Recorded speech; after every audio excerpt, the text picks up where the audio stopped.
Welcome to section 2.1, choosing a business name. Your name is one of the first things people will hear, see, and remember about your business. It sets the tone for your brand. It shapes expectations and plays a big role in how easy or difficult it is for people to find and trust you.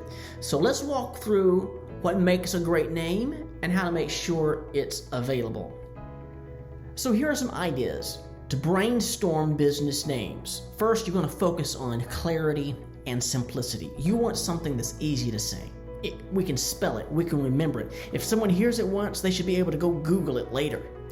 Avoid names that are too narrow, or maybe they're tied to a single product or a trend. You want to make sure the name doesn't limit your growth later on. And you want to check for unintended meanings. When smashed into an URL or a hashtag, does it say something you don't intend? Most importantly, your name should reflect your mission and values. And steer clear of names that are too generic or confusing. You don't want to blend into the noise. And for a great tool, don't be afraid to use ChatGPT or maybe one of your other favorite AI assistants to brainstorm ideas, throwing words together. Hey, I need a list of options here of how these types of value terms would go together. You may want to use your name, like I'm using Littleton Advisory Group.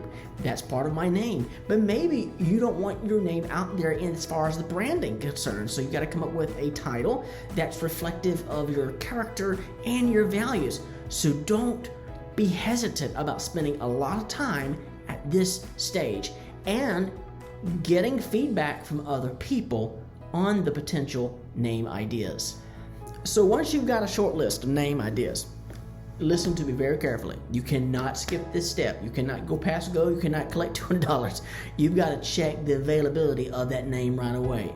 I have seen seasoned business professionals look at me like a cat looks at a new gate and wonder, why have I got to go check the domain name? Why have I got to check, this is the name that I want?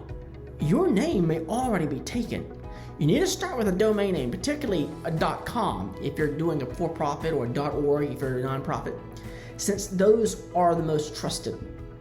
And I got to tell you, this is no longer 2010, this is no longer 2025, this is no longer 2020. You have whole companies out there who are running bots, thousands of variations of potential business names, and they're buying the domain name and they're parking it.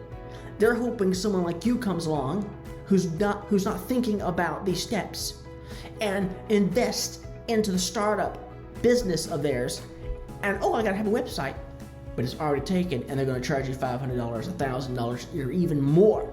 And that's how they make their money off of that digital real estate. If that name is not available, see if a clean alternative exists. But I gotta tell you, I have tested this, have a business name and have a slight alternative, and it's already taken because the bots have been working nonstop coming up with ideas, and these companies buy and park those domain names. But you do want to avoid names that force weird spellings and normally hyphens.